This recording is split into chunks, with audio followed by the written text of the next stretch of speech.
This channel does not promote any violent, harmful, or illegal activities. All content provided by this channel is meant for an education purpose only.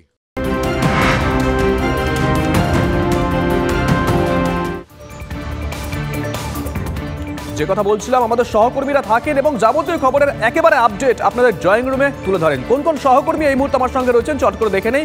রয়েছেন Sourav, Tanmoy, caesar, Roni এবং সায়ন্ত। প্রত্যেকেই স্বাগত, সুপ্রভাত। একে একে যাই। মহিলাদের সমর্থন পাশে থাকা সদ্য 3 রাজ্যে ক্ষমতায় এসেছে বিজেপি। তৃণমূল বিজেপি সবার নজরে এখন রাজ্যের মহিলা ভোট ব্যাংক। তৃণমূলের কাছে চ্যালেঞ্জ সেই সমর্থন অটুট রাখা, যে সমর্থন তারা বিগত নির্বাচনগুলোতে, বড় কথা 21-এর নির্বাচনে পেয়ে এসেছিল। সেই বিখ্যাত স্লোগান বাংলা নিজের মেয়েকেই চায়। অন্যদিকে বিজেপি এখনো পর্যন্ত মহিলা সংরক্ষণ বিল কার্যকর হয়নি, কিন্তু সূত্র বলছে 33% আসনে, অর্থাৎ 12 থেকে 14টি আসনে মহিলা প্রার্থী করার সম্ভাবনা রয়েছে রাজ্য বিজেপি। রাজ্য বিজেপি যদি এই স্ট্র্যাটেজি নেয়, কি কৌশল নেবে তৃণমূল কংগ্রেস? সৌরভ গুহ আমাদের সঙ্গে রয়েছেন, আমাদের সহকর্মী। সৌরভ, একটা গতকাল বৈঠক আমরা দেখেছিলাম, কৌশল কি তৃণমূল কংগ্রেসের? সুপ্রভাত শুভজিৎ। এবং প্রথমেই যেটা বলবার, যে এই মুহূর্তে বোধহয় ভারতের রাজনীতিতে একটা খুবই বড় ট্রেন্ড, যে মহিলা ভোট ব্যাংক যেদিকে ভোটে জয়ও সেই দিকে। সম্প্রতি শিবরাজ সিং চৌহানের উদাহরণটাই আমরা বলতে পারি, যার বিরুদ্ধে প্রতিষ্ঠানের হাওয়া ছিল, প্রতিষ্ঠান বিরোধী হাওয়া ছিল চরমে, কিন্তু শেষমেশ মামাজির পক্ষে রায় দিয়েছিলেন সেই রাজ্যের মহিলারা। খুব স্বাভাবিকভাবে যেখানে বাংলার ক্ষেত্রেও কিন্তু মহিলা ভোট ব্যাংকের ওপর নজর রাখছে বিজেপি, যেটুকু শোনা যাচ্ছে যে 33% এই বিষয়টিকে মাথায় রেখে 12 থেকে 14 জন সাংসদ পদে মহিলাদেরকে সামনে আনবার প্রয়াস নিয়েছে রাজ্য বিজেপি। এবং একই সঙ্গে মহিলা মোর্চাকে তারা আরও অ্যাক্টিভ করছে লোকসভা নির্বাচনকে সামনে রেখে। খুব স্বাভাবিকভাবে এই মহিলা ভোট ব্যাংকের ওপর অতীতে 21 সালের নির্বাচন, পঞ্চায়েতের নির্বাচনে খুব ভালো সমর্থন পেয়েছে তৃণমূল কংগ্রেস। তারা এখন লোকসভার লক্ষ্যে 45 দিনের নিরবচ্ছিন্ন কর্মসূচি, 10,000 কর্মী সভা, মহিলাদের কর্মী সভা, এবং একই সঙ্গে চলো পাল্টাই বলে অভিযান, এবং বিজেপির বিরুদ্ধে সংঘবদ্ধ শপথ বাক্য পাঠ। খুব ইম্পর্টেন্ট, বিজেপির বিরুদ্ধে সংঘবদ্ধ শপথ বাক্য পাঠ এই কর্মসূচি তারা নিয়েছেন।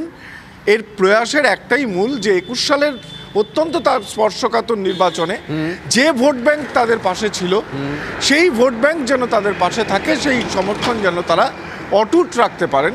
তার জন্য কিন্তু এই পাল্টা দীর্ঘমেয়াদী কর্মসূচি। ভট্টাচার্য তিনি কি বলেছেন শোনাবো। আমাদের 24-এর লক্ষ্যে আমরা সবসময় যে ভোটের দিকে না, আমাদের কর্মসূচি চলতেই থাকে। নির্বাচন তো একটা রাজনৈতিক দলের কাছে একটা বড় ব্যাপার, সুতরাং নির্বাচনে মেয়েদের যাতে এক্সপ্লয়টেশন না হয় আমরা সেই দিকে নজর রাখবো। সেই কথাটাই আমরা বলবো, এই যে কেন্দ্রীয় সরকার যা করে সব এক্সপ্লয়েট করবার জন্য করে, আর আমাদের নেত্রী যা করেন সেটা মহিলাদের সম্মান দেবার জন্য করেন। চলুন আরেকটা ছবি দেখাই। গ্রামের রাস্তায় পঞ্চায়েতের টোল ট্যাক্স। আরেকবার বলছি, গ্রামের রাস্তায় পঞ্চায়েতের টোল ট্যাক্স, রীতিমতন বিল ছাপিয়ে নেওয়া হচ্ছে টোল। এটা কি বৈধ নাকি অবৈধ, কি বলছে ওয়াকিবহাল মহল? আরামবাগের ঘটনা। তন্ময় আমাদের সঙ্গে রয়েছেন, আমাদের সহকর্মী। যাব তন্ময়ের কাছে। তন্ময়, আমরা বোলপুরে দেখেছিলাম, অনেকে বলেছিলেন বোলপুর কার্যত টোলপুর হয়ে উঠেছিল। আমরা লাগাতার খবর করেছি। আরামবাগের ছবিটা এই মুহূর্তে।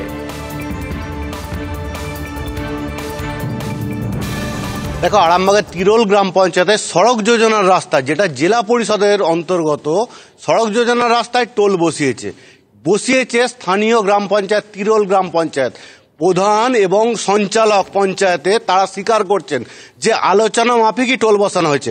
আর এই রাস্তা দিয়ে শয়ে বালির ট্রাক যায়, বালির ট্রাক্টর যায়। কেন?